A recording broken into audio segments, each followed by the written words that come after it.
Ang kalabasa na buhay. Ayan, naglilinis kami. Ito yung dwarf. Buhay yung dwarf.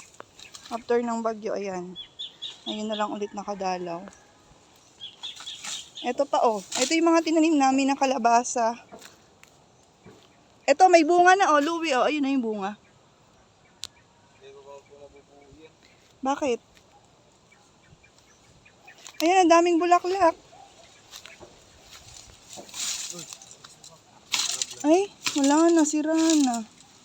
Ang dami pa naman. Piliin ko kung ano pa yung pwede.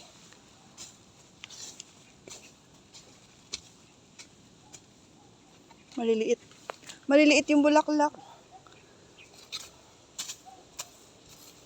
Ito yung nalinis natin dati. Ganito na naman. Karumi.